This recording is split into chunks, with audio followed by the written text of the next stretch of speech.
Assalamualaikum warahmatullahi wabarakatuh. Perkenalkan, nama saya Bella Triduktur Semirum. Di sini saya sebagai moderator untuk memandu jalannya presentasi dari kelompok saya.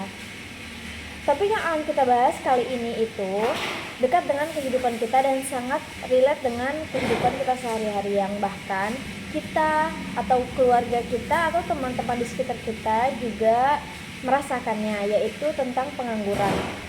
Pengangguran bukan hanya sekedar seseorang yang tidak punya pekerjaan.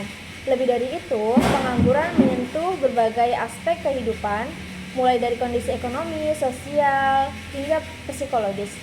Secara umum, pengangguran adalah kondisi ketika seseorang dalam usia produktif dan siap bekerja, namun tidak memiliki pekerjaan dan masih aktif untuk mencari pekerjaan. Menurut Badan Pusat Statistik BPS, pengangguran juga mencakup mereka yang bekerja secara tidak optimal, seperti jam kerja yang terlalu singkat atau tidak sesuai dengan keahlian yang dimiliki. Jadi ketika kita bicara soal pengangguran, kita tidak hanya membicarakan soal angka, tetapi juga soal harapan, tantangan, dan juga masa depan bangsa. Di segmen berikutnya, teman saya akan menjelaskan tentang jenis-jenis pengangguran yang ada di Indonesia. Jangan kemana-mana. Ya baik, untuk selanjutnya kita akan membahas mengenai jenis-jenis dan penyebab pengangguran yang ada di Indonesia. Nah, untuk jenis-jenisnya sendiri itu dibagi menjadi dua bagian. Yang pertama ada berdasarkan dengan jam kerjanya, dan yang kedua itu berdasarkan dengan penyebabnya. Nah, untuk yang berdasarkan jam kerja dibagi lagi menjadi tiga bagian. Yang pertama ada pengangguran terselubung, yang kedua ada pengangguran setengah menganggur, dan yang ketiga itu pengangguran terbuka. Nah, untuk yang berdasarkan penyebabnya ada 7 bagian. Yang pertama ada friksional, yang kedua ada konjungtural, yang ketiga ada struktural, yang keempat ada musiman, yang kelima ada teknologi, yang keenam ada politis, dan yang terakhir ada deflatoir. Nah, untuk yang berdasarkan dengan jam kerjanya, yang pertama kita akan membahas mengenai pengangguran terselubung. Nah, untuk pengangguran terselubung itu merupakan seorang yang bekerja tetapi tidak menghasilkan pekerjaan atau hasil pekerjaan secara optimal. Mengapa? Karena disebabkan tidak ada selarasnya dengan latar pendidikan yang dimiliki oleh pekerja tersebut. Misalnya, ada seorang sarjana hukum yang bekerja sebagai customer service di salah satu perusahaan. Nah, sarjana tersebut tentunya tidak akan atau tidak bisa menghasilkan pekerjaan yang optimal karena tidak selaras dengan pendidikan hukum yang beliau miliki, seperti itu.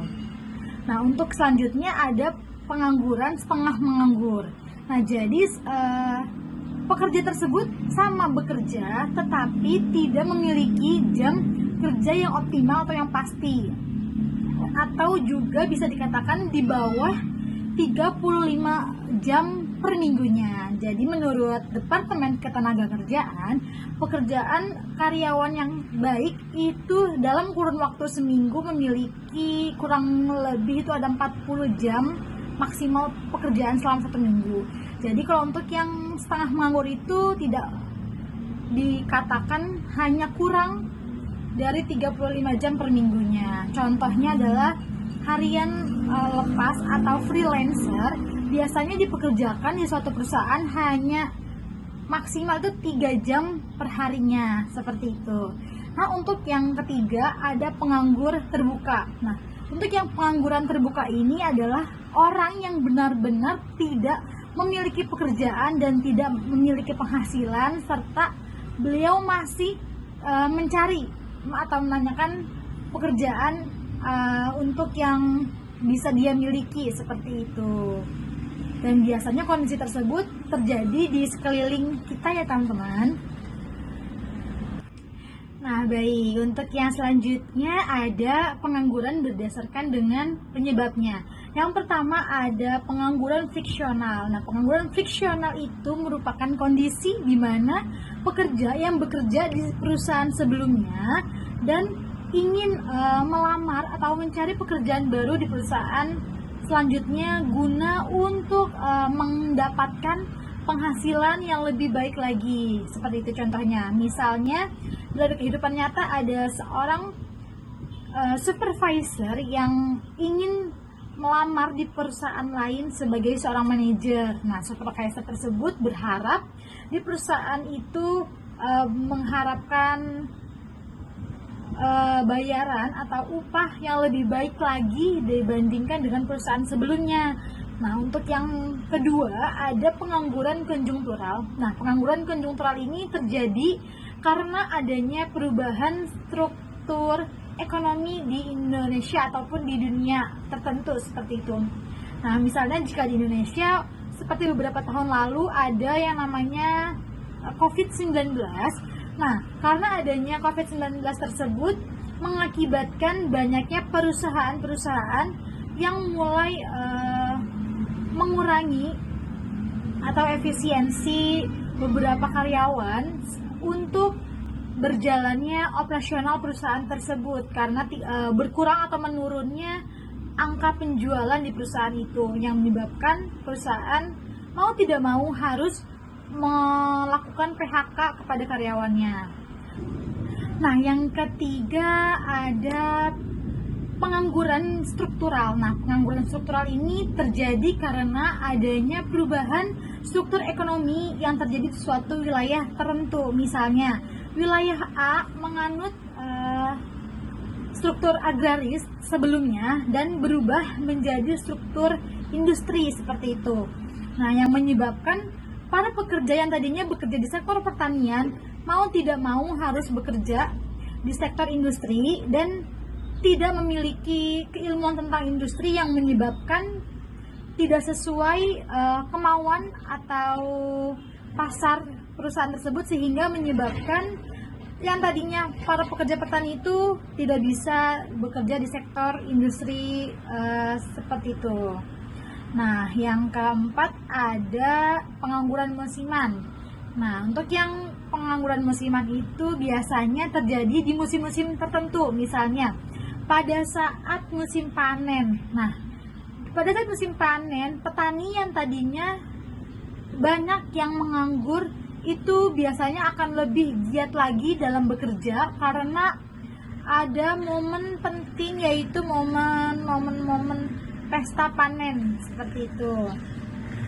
Nah, yang selanjutnya ada pengangguran teknologi. Nah, pengangguran teknologi ini adalah pergantian antara pekerja manusia yang banyak diganti dengan teknologi mesin. Misalnya mesin kasir yang tadinya dipekerjakan oleh manusia tapi beralih dengan mesin-mesin yang lebih maju seperti itu.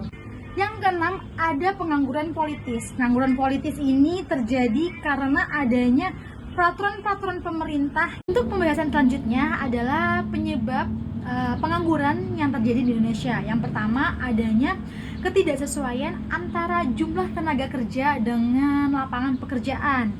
Nah, karena setiap tahunnya sangat meningkat angka pekerja-pekerja atau calon pekerja yang tidak sebanding dengan lapangan yang tersedia, menyebabkan melonjaknya angka pengangguran di Indonesia. Nah, yang kedua adanya ketidaksesuaian skill atau kemampuan. Misalnya, banyak lulusan-lulusan dari sarjana sosial yang ternyata susah untuk mendapatkan pekerjaan di bidang yang sesuai dengan latar pendidikannya. Nah, yang ketiga itu banyaknya pemutusan hubungan kerja atau PHK. Nah, itu disebabkan karena ada penurunan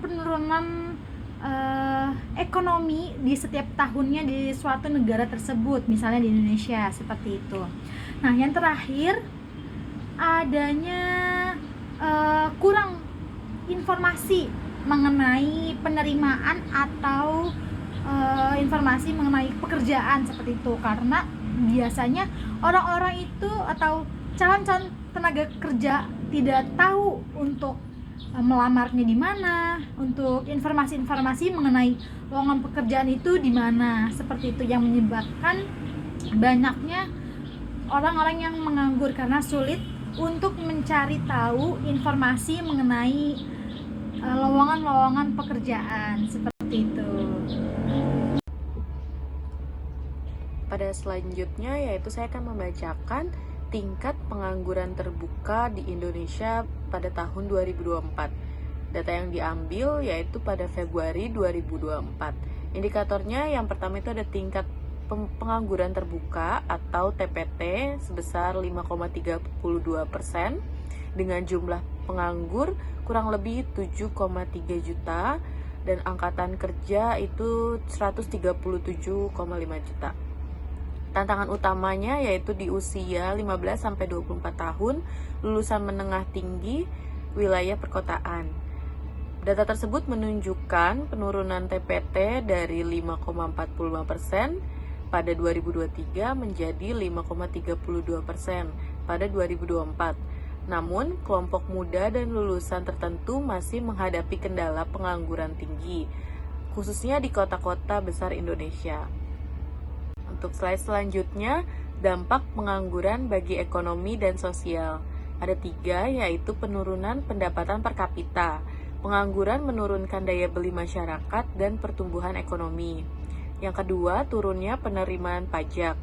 Negara kehilangan potensi pendapatan dari pajak karena rendahnya pendapatan masyarakat. Yang terakhir ada beban psikologis dan sosial. Penganggur menghadapi tekanan mental, stigma sosial, serta meningkatkan biaya sosial, keamanan, dan pelatihan. Oke, baik. Selanjutnya saya akan menjelaskan tentang upaya mengatasi pengangguran di Indonesia. Nah, di sini terdapat 4 poin ya teman-teman. Yang pertama adalah peningkatan pendidikan dan pelatihan. Nah, ini tuh digunakan untuk meningkatkan kompetensi masyarakat nih, agar sesuai dengan kebutuhan pasar kerja. Nah, yang kedua adalah pengembangan kewirausahaan dan UMKM. Ini tuh bertujuan untuk mendorong masyarakat untuk menciptakan lapangan kerja sendiri nih teman-teman. Misalnya melalui usaha kecil dan menengah. Nah, yang ketiga adalah pembangunan padat karya. Ini tuh untuk membuka lapangan kerja melalui proyek-proyek yang membutuhkan banyak tenaga kerja teman-teman.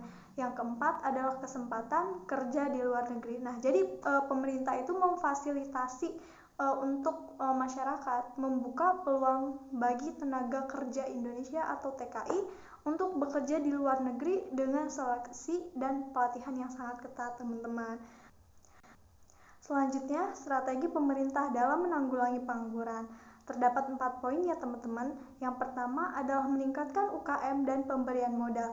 Nah, ini tuh digunakan pemerintah memberikan pelatihan dan akses modal nih kepada pengusaha-pengusaha kecil. Yang kedua adalah pengembangan daerah tertinggal dan jaminan sosial. Nah, ini tuh untuk memperluas pembangunan di daerah kurang berkembang nih dengan seperti dukungan-dukungan sosial. Nah, yang ketiga adalah penyederhanaan perizinan dan promosi pariwisata. Nah, ini tuh untuk mendorong investasi dan mengembangkan sektor pariwisata sebagai sumber lapangan kerja ya teman-teman. Yang keempat adalah reformasi kurikulum dan optimalisasi sektor kelautan dan pertanian. Nah, ini tuh digunakan untuk menyesuaikan pendidikan dengan kebutuhan industri dan memanfaatkan potensi sektor pertanian dan kelautan, teman-teman. Selanjutnya itu kita akan membahas Gerakan Nasional Penanggulangan Pengangguran atau disingkat dengan GNPP. Diluncurkan pada tahun 2004, GNPP adalah program sinergi seluruh elemen bangsa untuk menurunkan angka pengangguran, melibatkan pemerintah, swasta, dan lembaga pendidikan. GNPP berfokus pada penyusunan strategi terpadu perluasan kesempatan kerja. Kolaborasi ini memperkuat koordinasi antar sektor dalam menciptakan lapangan kerja berkualitas dan berkelanjutan di Indonesia.